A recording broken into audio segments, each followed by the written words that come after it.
contribuir para a percepção da importância de haver uma reflexão sobre raça, etnia e gênero, classe social e distribuição de renda referente à cidade de Curitiba, capital do estado do Paraná. Como crianças de diferentes etnias, classes sociais e distribuição de renda têm convivido socialmente no ambiente escolar?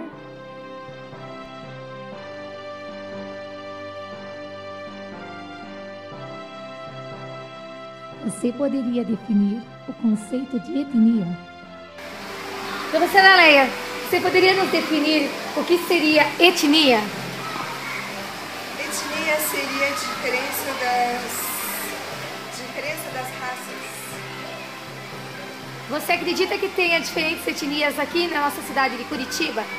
Sim, há uma diversidade bem grande.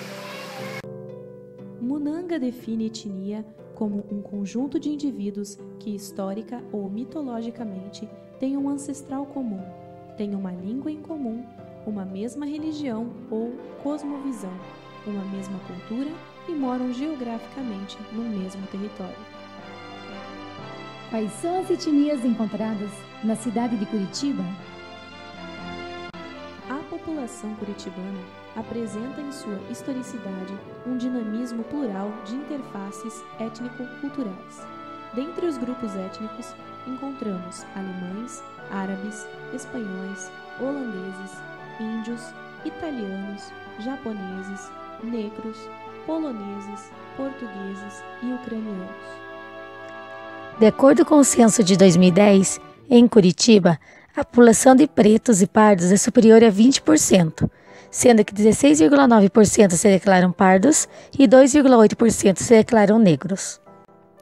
Proporção de pessoas de 0 a 14 anos de idade segundo a cor ou raça. No Brasil. Proporção de pessoas de 15 a 64 anos de idade segundo a cor ou raça no Brasil.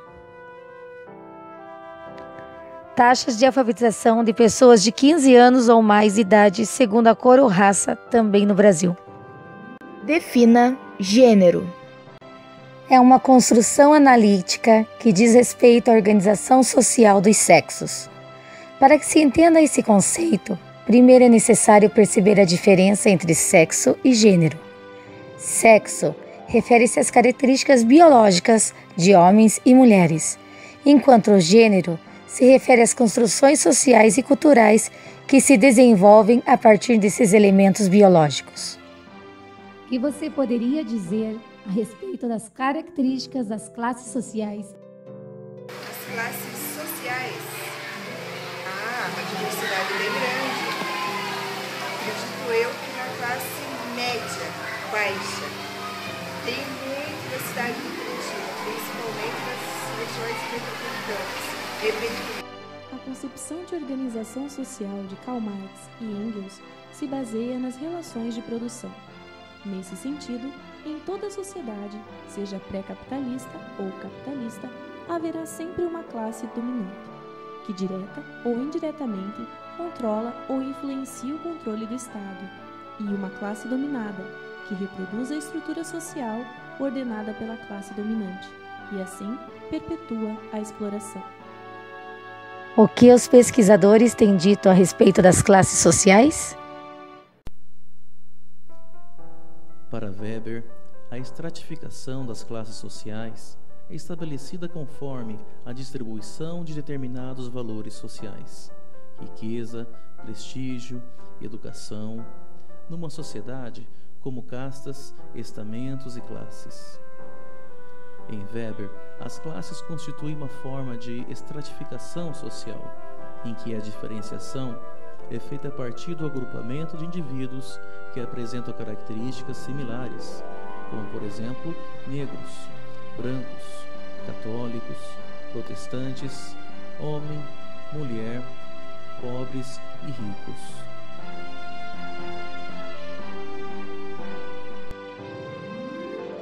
O ranking do rendimento nominal médio e mediano mensal das pessoas responsáveis pelos domicílios de Curitiba, conforme o censo de 2010, são: primeiro, bairro Batel; segundo, bairro Jardim Social; terceiro, bairro Cabral; quarto, Bigorrilho e quinto, Juvevê.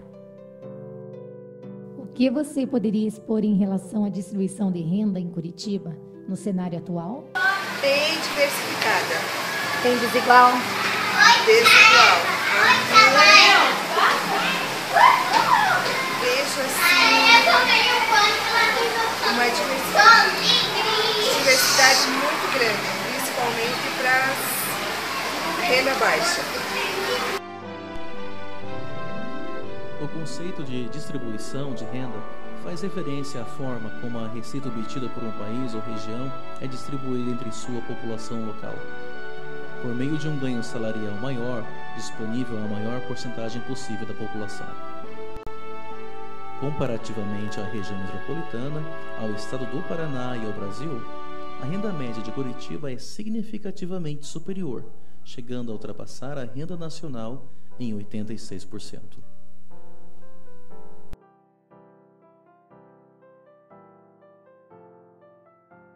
O mais interessante era observar alguns aspectos relacionados ao ensalamento e organização das turmas. Percebi que as primeiras turmas, oitavo ano A, oitavo ano B, continham alunos com algumas características em comum. Havia mais alunos brancos, alunos que tinham de uma classe social mais abastada, com mais oportunidades.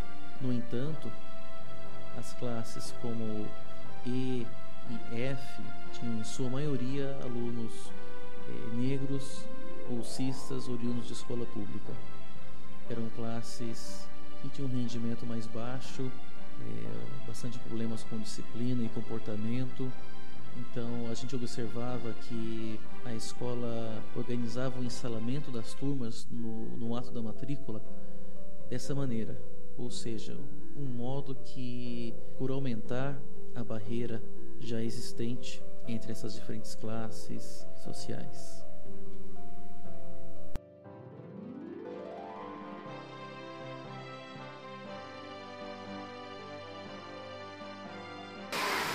Na parte da educação, a maioria das pessoas, principalmente a classe média baixa, tem condições de dar um ensino melhor para os seus filhos. E isso acaba influenciando sim.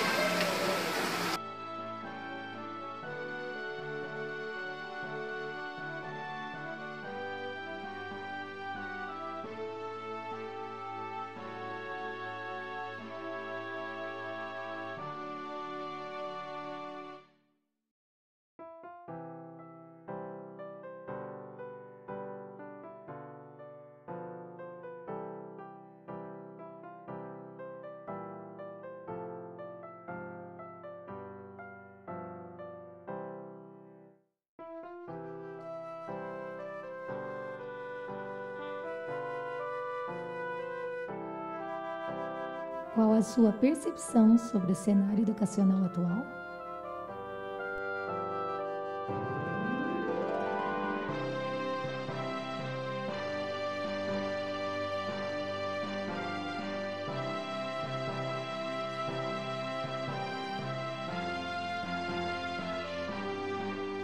Apesar do contínuo trabalho realizado pela escola e família para a extinção do preconceito, a própria sociedade impõe normas para a convivência em grupo.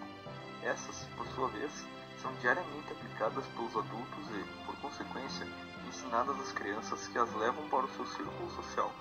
Sendo assim, tornou-se comum ver jovens de 8 a 12 anos formando grupos entre os que usam a mesma marca de roupa ou smartphone, o que acaba gerando uma exclusão daqueles que não possuem as condições para adquiri-los. O surgimento dos celulares e smartphones, o uso de mensagens das redes sociais, as crianças e adolescentes que estão nas escolas atualmente estão formando grupos com maior facilidade e rapidez que no século passado. As diferenças que antigamente influenciavam na decisão de participar de um grupo, hoje apresentam menor importância que estar conectado, curtindo online qualquer postagem que o grupo realiza. Isso me preocupa. Antigamente, as relações de amizade e confiança demoravam para surgir. A qualidade era essencial. Hoje parece que só a quantidade importa e não há privacidade e confidência.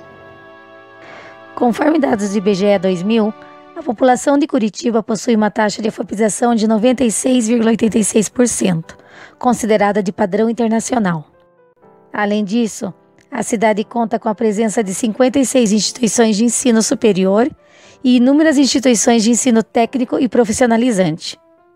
Embora os dados se referem ao período de 2007 a 2009, consideramos que houve um crescimento considerável na procura de cursos de graduação, ministrando um avanço significativo na área educacional na cidade de Curitiba. As políticas de educação igualitária respondem por uma escolarização em que os estudantes possuem os mesmos direitos sem nenhuma discriminação de sexo, raça, etnia, religião e capacidade, todos tendo acesso, permanência e sucesso nas etapas. Percebemos nesse levantamento que mesmo com os 10% no mínimo de todas as vagas de concurso público no município para negros e índios, o número de pessoas negras do ensino superior é muito inferior ao número de brancos. Trata-se de efetivar a igualdade de oportunidades e de condições ante um direito inalienável da pessoa, a cidadania e os direitos humanos. Acontece que nossa sociedade tão desigual e discriminada